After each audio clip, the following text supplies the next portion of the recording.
Hi, everyone, and Merry Christmas. I'm Tom Fitton, president of Judicial Watch, with a special election crisis update. I'm honored to be joined by one of the leaders in Congress on this issue, Congressman Mo Brooks from Alabama. Congressman Brooks, we're honored to have you here today. And I've been explaining to our supporters and viewers at Judicial Watch about the Electoral College crisis and how Congress has an instrumental role in ensuring that the Electoral College votes uh, come from electors that were appointed the way that most Americans would want them to be appointed as a result of a fair, free, and clean election process. And you were the first member of Congress to step up and say, I may challenge these electors come January 6th when the Congress meets in a joint session to count the votes. Could you give us the background on your thinking that brought you to that decision, which really broke the dam about the challenges to electoral college electors in Congress? Sure, there are really two parts of it. First is the applicable law, and second are the facts related to the election that just transpired. The law is very clear. Under Article 1, Section 4, the election clause, and Section 5, which deals specifically with Congress having total control over election contests involving House members and senators. Then you add in Article 2 and you add in the the 12th Amendment, which deals with the Electoral College and issues associated with it. And then the 14th Amendment, which is equal protection. And finally, pursuant to Article 1, Section 4, the Elections Clause, which gives Congress total control over the times, places, and manner of elections. And to the extent we don't cover something, then the legislatures have that total control, provided that does not violate anything Congress does. Well, Congress made a couple of key decisions. One, we set an election day, not an election week or election season or election month, but an election day with certain specified exceptions by way of example for people with disabilities, people who are overseas, perhaps serving our country in the military, or people who cannot be at their polling place because they're geographically absent from that region on election day. And then there's another part of it too, which deals more specifically with the Electoral College, and that is Title 3, Section 15, and also 17, and some related code sections in there that states that Congress has the absolute right to accept or reject the Electoral College submissions of any state. And so that's the background in the law. Then we get to the facts part of it. And the facts, quite frankly, there are no standards in the United States Code or in the United States Constitution by which Congress can accept or reject the Electoral College vote submissions of various states. On the standard proof level, it might be preponderance of the evidence, which is typically the level that you might say have in a court of law regarding an automobile accident. You might have clear and convincing, which might be the standard for punitive damages or something like that. Or you might have beyond a reasonable doubt and to a moral certainty, which is the standard in criminal cases, much higher standard because we're talking about depriving someone's liberty. But there are no standards set, burden of proof standards set in the United States Code or the United States Constitution concerning these kinds of election contests. There are also no prerequisites for what has to be proven. Okay, does it have to be election fraud proven? If so, how much election fraud do you have to prove? So that's not in the United States Code or the Constitution either. So to a very large degree, it's within the sound wisdom and judgment of the United States Congress as to whether there was election fraud and whether it permeated the system so much that we need to strike electoral college votes submitted by states that have an unusually bad and faulty system to the degree that the reported results are no longer accurate. That's the law. Let's get to the facts. In my judgment, if you look at the facts, if you do the homework, the facts are overwhelming. The evidence is overwhelming that we've had a bad problem with voter fraud, with election theft, with the casting of illegal ballots. Systemically, there are at least three areas that I focus on. And then outside of those systemic areas, you can look at the litigation and the supporting documents and affidavits and what have you that suggest that there was a problem in this precinct or that precinct or the counting machines over here versus there. And I don't know how much detail you want me to get Yeah, I mean, into on the I hear what you're saying, and I've been trying to yeah, work. I go back to this basic issue that, and you raised it. It's 3 USC Section 1 that we're supposed to select our electors on election day. And there's never before, at least in modern history, where we've had a result on election day that's changed as a result of days of counting afterwards. That's not what the law allowed for. It may be inconvenient to point that out, but it's the truth. And so, if that didn't happen, what happens next? The states are supposed to take steps to select their own electors, the legislatures. That didn't happen either. So, I mean, no matter how you slice it, whether or not there was fraud, it didn't work. The process didn't work. The elections failed. And I think, thirdly, and I think on top of all of it, you had, and I think the president's team has made a significant credible case that the states broke their own laws and broke the Constitution and violated, as you point out, the civil rights of countless voters in illicitly allowing ballots to be cast and then illicitly counting the ballots in various ways in a way that compromised the results and resulted in Biden getting electoral college electors he didn't deserve under the law. well, my preference would be that we had an honest and accurate election system that the American people have trust in.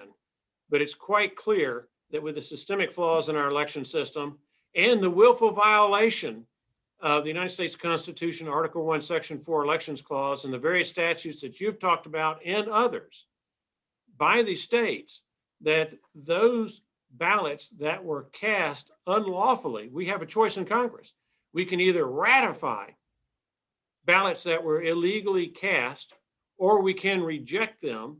And I support rejection in large part because that sends a strong message to those state governments that it's high time they obey our laws. Yeah, yeah. What I found interesting about this, and of course, the left was planning to do this if the election went the way they didn't like. So we're taking advantage of, we're analyzing a constitutional process here that's available to every candidate, certainly presidential candidate, is how unclear the law is, as you point out, and how unprecedented the situation is in the sense there's not much guidance of what happens once these challenges occur. So the House and the Senate are meeting jointly on this January 6th with Vice President Pence presiding. And if you object, and other members will be objecting, I presume, as well, to different, I'm assuming you'll be objecting to different states, different members. And then there's a senator that objects, which is a big if, although I think it's becoming clear at least one will come forward. Then then the two bodies, the House and the Senate, retire to their respective chambers and debate the specific objection for, I guess, a limit of 2 hours. Now the thinking is, and this is where I want to, because you raised this issue separately, I heard you say, the thinking is that would be a majority vote in the House. And you raised a question about whether that's legit or not, especially in my view, looking at your thinking there. The 12th Amendment suggests that that process be a state delegation by state delegation vote, not a member by member vote, which means that Pelosi doesn't have the advantage that people say she has. Am I thinking right there?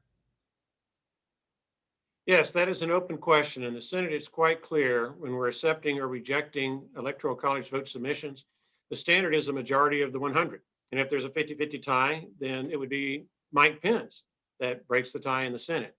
In the House, there is no clear standard other than a majority. And the question then becomes a majority of what? The 435 congressmen? Or is it a majority of the states, which the 12th Amendment specifically applies to the election of the president? And to me, this is a part of the election of the president. So that standard also ought to apply in the House. But for that standard to apply, we'd have to have a knockdown, drag out fight within the Republican members of the House of Representatives to ensure that we have in the record what the states' votes are. Now, in the House, the breakdown right now is subject to the Democrats stealing any congressional seats that are being contested. The breakdown is 27 House seats are majority, 27 state delegations are majority Republican, 20 states are majority Democrat, and then 3 states are 50-50. One state, Iowa, is 3-1 Republican right now, but it appears that a losing Democrat is going to challenge the election in the House of Representatives, in Oh, which case, if that losing Democrat is supported by the congressional Democrats and on a partisan basis, I think there's a good argument that they're going to do so regardless of the will of the citizens of the state of Iowa. Then Iowa shifts from a 3-1 Republican state to a 2-2 tie state, in which case it's 26 Republican state delegations, 20 Democrat delegations, and 4 that are 50-50 toss-up. But if so that's the the House split, right, the so the Republicans House right now is considering overturning the results of an election while telling you you are being the worst person in the world for following the constitutional challenges under the Electoral College system that's written into our Constitution and federal law. So are you suggesting they're being somewhat hypocritical and inconsistent? Yeah, well, I'm sure Golly gee whiz. we've been around the block long enough to see that hypocrisy is on both sides. That's for sure. But certainly here, it's true. So if there's a dispute about how that process, it may seem in the weeds to listeners hearing, but we have to understand that in order for the objections to get further traction, they have to come out of the House or the Senate or one or two, at least one of the bodies. Am I right? Well, for the first, when you talk about objections, there has to be at least one House member and one senator. That Right. technically is the objection. And on And the then House that side, vote. we have roughly 30 congressmen now who are so well educated about the voter fraud. They are willing to sponsor or co-sponsor the objections to the states that have shown the worst election systems, the most flawed election systems. After we have a 2-hour debate, then we have House and Senate floor votes. And Those floor votes will determine whether we accept or reject any particular state submittal. But the Senate is a real problem. They're shaking in their boots in their foxholes, waiting for the fight to end, and then they hope to jump up, I guess, and jump on the winning bandwagon, whatever it may be. But we really need them to fight for America at this juncture, and more importantly, to fight for our republic and the underpinning of our republic, which is an honest and accurate election system, which we quite clearly don't have. So the senators are going to have a choice. I personally think they're going to duck and cover. That seems to be their modus operandi right now. But they're going to have a choice. They can either vote or otherwise acquiesce to voter fraud and election theft, or they can stand up and fight to protect the underpinnings of our republic, any republic. So if the Senate is one issue and you highlight that issue, the other issue is if the House is voting on the objections and it's a majority vote, seemingly contrary to the Constitution, can you appeal that to either a court or to Vice President Pence when they come back in and you say this vote was invalid, they need to go back and vote the right way? We can do both, but these are relatively uncharted waters, and the statutes and the Constitution are unclear as to where you go when you don't know which majority won in the House, the majority of the state delegations or the majority of the 435. And I'm sure the Democrats, they'll argue it's the 435 and they'll do so vociferously. I don't know where the GOP will be, but if they're smart, if they want to help prevent this kind of election fraud in the future, I submit that they would be wise to make sure that in the congressional record, there is a listing of every single state that voted to reject electoral college votes from those suspect states. That creates a record that can be adjudicated either by Mike Pence or the Supreme Court, depending on who would be the ultimate decision maker. I got a curveball for you. So there's litigation, and I encourage anyone watching this who thinks that this is all bunk to read the litigation. This is not a question of conspiracy theories. This is a question of government officials changing the law in a way they weren't allowed to under the law. And so there were votes counted that shouldn't have been counted, just the way that votes that come in 3 weeks late aren't counted because the law doesn't allow them to come in. But let's say that you're in court and you're up at the Supreme Court and you say, look, the relief we need here so that we can get a full accounting and adjudication is that the deadline of January 6th needs to be delayed. We've got this January 20th date, but so we've got a little wiggle room, and so we need more time for the courts to consider this. Is that, you think that's a doable? You think it's reasonable to ask that? Well, we will have a firm decision on January the 6th, perhaps the wee hours of January the 7th. And that will be what the losing side can contest to the Supreme Court or elsewhere. But what the standard is, majority of 435 or a majority of the state delegations, that to me is a rather simple issue for the courts to adjudicate. There aren't a whole lot of facts involved, and the court's ultimate decision would determine which side wins. Well, I guess my question was, is there a possibility the court could come in and say, look, we're still adjudicating this. Congress has got to wait a few days before they meet and consider the votes? Well, you could do that if you wanted to bring litigation before January the 6th and try to get some kind of temporary restraining order, preliminary injunction, what have you, to delay the January the 6th meeting. But I don't suspect the courts would intervene at that point. I think you're looking at some kind of redress after the fact, after the Congress has already acted, where the Supreme Court would determine, well, who won and who lost. Right. So what is your thinking on, so I'm hearing there's a possibility or folks close to this issue are thinking that there is still a possibility the states take action to reverse out, the state legislatures take action to reverse out some of the electoral slates for Biden and replace them or put a competing slate for Trump, which would really change what we're talking about here, because then it would be just potentially just a straightforward Trump victory in January 6th. That is very much a possibility, but only if you have the state legislatures of, say, Wisconsin, Georgia, Pennsylvania, Arizona, what have you, deciding to act and act promptly on behalf of their country in this battle between socialism and free enterprise, liberty and freedom on the one hand, and a corrupt and corrupted election system versus honest and accurate elections on the other hand. To date, you've seen a lot of legislators in those 4 states who also are ducking and running rather than standing brave and true and fighting for our country. I hope that they will come forward. Arizona seems the most likely to do so. I'm very surprised and somewhat disappointed that none of these legislatures have seen how bad this voter fraud problem is, this election theft problem is, and intervened already. And so I'm a little bit disheartened that they haven't acted already. And the fact that they haven't acted already suggests to me that they're unlikely to do so, that they really don't want to become involved at this critical juncture in American history. Well, I don't want to be whistling past the graveyard here, because as we're a C3 congressman, so we're not taking a position as to who should win because of policy, but we are concerned that the laws aren't being followed here.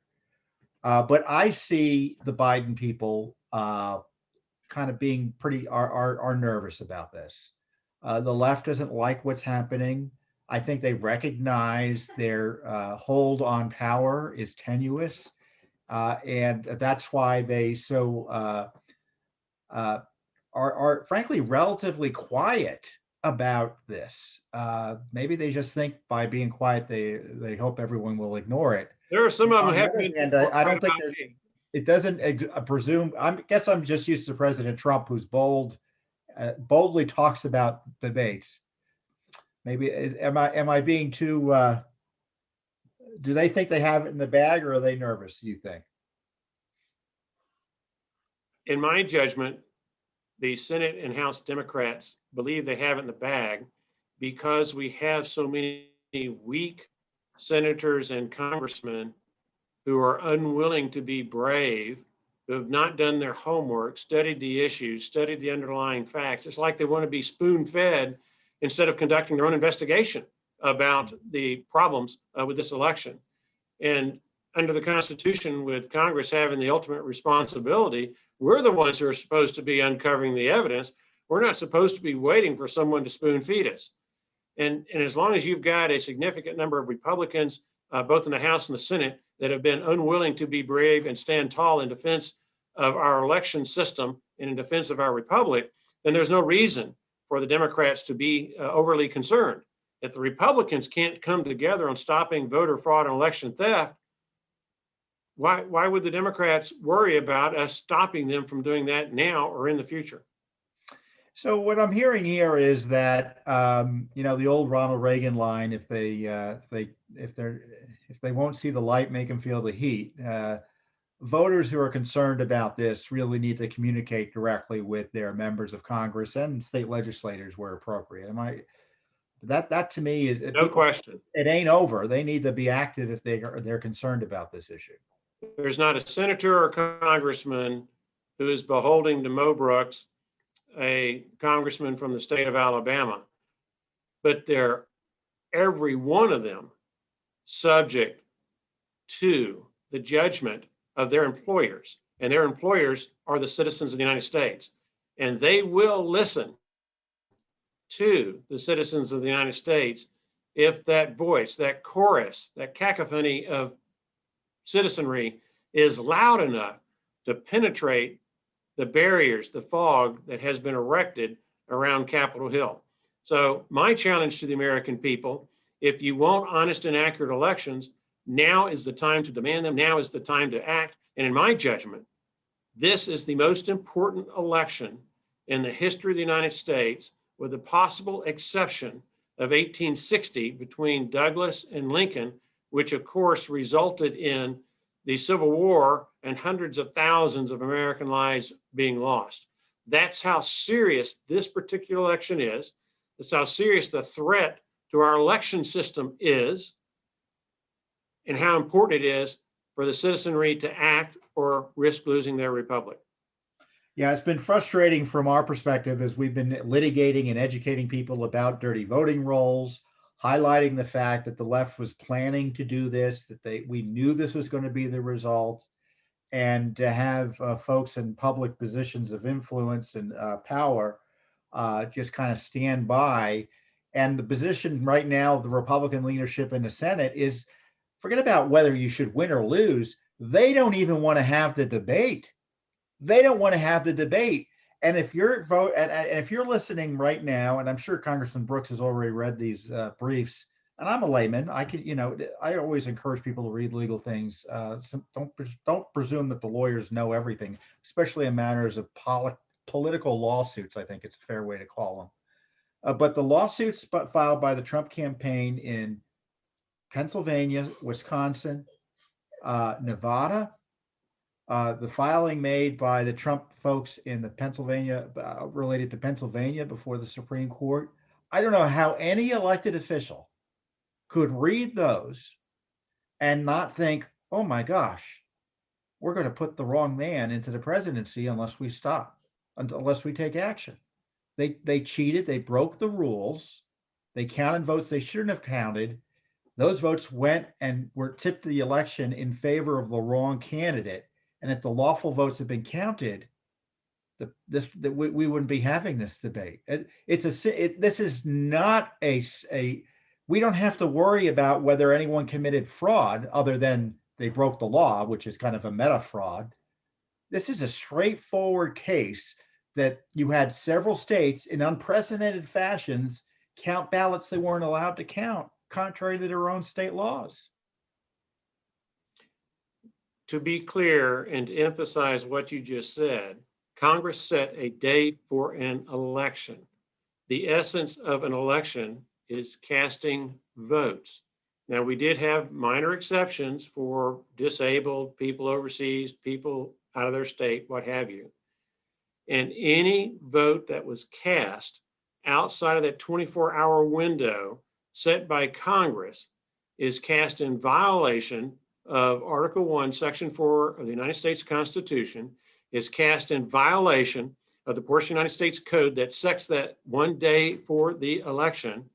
And then there are a lot of other processes and procedures that you've identified that are in violation of the state laws that were passed in supplement to what the United States Congress did. And in particular, but not by way of limitation, the egregious violation of the Constitution and state law was most prominent in Wisconsin, Pennsylvania, and Georgia. And I should add one very important point. We had policy reasons in the United States Congress for setting a 24-hour window in which to cast votes.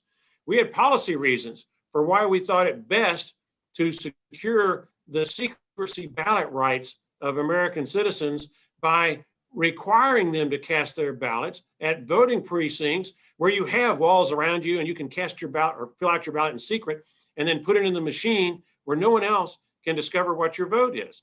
And there's one report I would encourage every member of this audience to read. That report is a Commission on Federal Elections report in 2005, chaired by Democrat Jimmy Carter, president, and chaired by Republican White House Chief of Staff, James Baker. And they focus on exactly the problems associated with the 2020 election, whether it be the violation of Article 1, Section 4, their opposition to mass mailing of ballots because it's so susceptible for fraud. That's their language, not mine, although I agree with it. To the requirement of some kind of identification like photo ID, rather than just being able to walk in and declare whoever you want to say you are so you can vote in that person's name. That was a major weakness. That report also identified a significant threat posed by non-citizens voting, where non-citizens are canceling out the votes of American citizens. And they prophesied that unless the United States of America dealt with this problem, this is a prophecy from 2005, we were going to be exactly where we are today. We're in a close election. The American people are going to have lost faith in their election system. So that's what this is all about. And it's not unexpected. We were all warned. Read that report. After you read that report, you'll understand how the Democrats saw those weaknesses and so willingly exploited them by engaging in massive voter fraud and election theft in the 2022 election, which in my judgment thwarts the will of the American people. In particular, I'll close with this. In my judgment, the evidence is overwhelming and compelling that if you only counted lawful votes cast by eligible American citizens, Donald Trump won the Electoral College and Joe Biden lost the Electoral College. Well, as you point out, it's ultimately up to Congress, and maybe after that, and maybe a Supreme Court decision or two, to clarify whether the next president reflects the reality as you suggest. And it's quite possible it won't. But on the other hand, it seems to me we have a positive constitutional obligation, those of us who love the rule of law, to make sure that the lawful winner is installed as president as opposed to the winner who got there as a result of Ledgerman. Well, thank you very much, Congressman Brooks. And as I said, Judicial Watch, we really appreciate you taking a leadership role in, because it's tough to be the first one to jump in the lake here when it comes to this awesome issue of challenging Electoral College votes when Congress convenes jointly on January 6th. So I encourage our listeners and viewers, you know what to do. Call your senators, call your congressmen, call your state legislatures, communicate with your friends and family and markets to let them know what you think about the threat to clean and fair elections, as Congressman Mo Brooks has said, a threat that's really unprecedented in American history. So we'll see you next time, and thanks for joining us. And again, have a wonderful Christmas, and Merry Christmas to you as well, Congressman. and to you. Thank you. Bye-bye. Thanks for tuning in. Be sure to subscribe to our YouTube channel to catch all the latest news from Judicial Watch.